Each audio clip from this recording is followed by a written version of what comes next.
వినాయక చవితి ఉత్సవాలు నిర్వహించేందుకు నిర్వాహకులు ఏర్పాట్లు చేస్తున్నారు. గణపతి విగ్రహాలు కొనుగోలు చేసేందుకు బారులు తీరారు.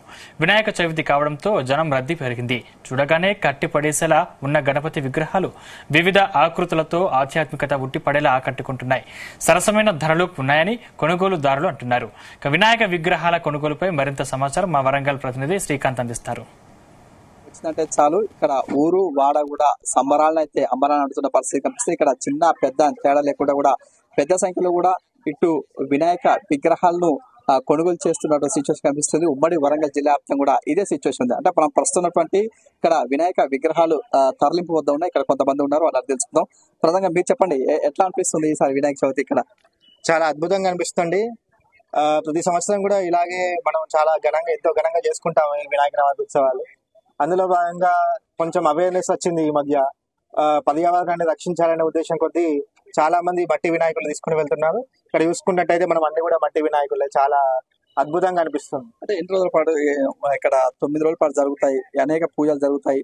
ముఖ్యంగా వినాయకుడికి మొదటి పూజలు చేస్తారుగా, ఎట్లా అనిపిస్తుంది? మనము గణపతి అనే పేరే గణపతి, అంటే గణాలకు అధిపతి. మనకి ఎటువంటి విఘ్నాలు కాకుండా మనల్ని కాపాడేవాడే కాబట్టి విఘ్నాలకు అన్నిటికీ అధిపతి. ఆయన పూజించినట్టయితే ఎటువంటి విఘ్నాలు రావు అనేది ఆ పురాణాలలో ఇతిహాసాలలో ఉన్నది. కాబట్టి ముందుగా విఘ్నాధిపతి కాబట్టి ఆయనకి ముందు పూజ చేయడము ఆనవాయితీగా వస్తున్నది. అలాగే బాలగంగాధర్ తిలక్ గారు ఆ రోజులలో ఇక్కడ ఉన్నటువంటి బ్రిటిషర్ల కాలంలో కొంతమంది కలుసుకోవాలి, అట్లా కలుసుకుంటట్టయితేనే మనకు సంఘటన జరిగితేనే మనకు స్వాతంత్రం వచ్చేది, మాట్లాడుకోవడానికి అవకాశం ఉంటుందనే ఉద్దేశం కొద్దీ ఒక స్టేజ్ కావాలని ఈ విధంగా చేయడం జరిగింది. అప్పటి నుండి ఇప్పటి వరకు కూడా ఎంతో అద్భుతంగా రోజుకి అంటే ప్రతి సంవత్సరానికి చాలా మండపాలు పెరుగుతూ వస్తున్నాయి. చాలా భక్తి పారవశ్యాలతో చేసుకుంటున్నారు. కానీ నా నుండి ఒక విన్నపం ఏంటంటే, చాలా మంది తెలిసి తెలియక సినిమా పాటలని లేదంటే ఇతర డీజే పాటలతోటి అక్కదాని చిల్లర వేషాలని వేస్తున్నారు. కొంతమంది తెలుసో తెలియకు. అలాంటి వాటిని ప్రోత్సహించదని చెప్పేసి మా అభిప్రాయం. రేట్స్ ఎట్లున్నాయి విగ్రహాల రేట్స్?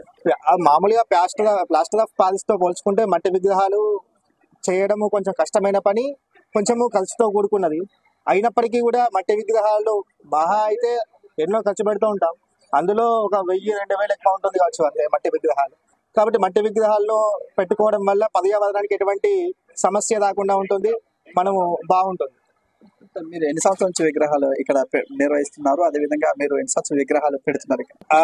మనము వచ్చేసి చూసినట్టయితే మా ఏరియాలో ఇప్పుడు ఉండే 32వ సంవత్సరము నడుస్తుంది.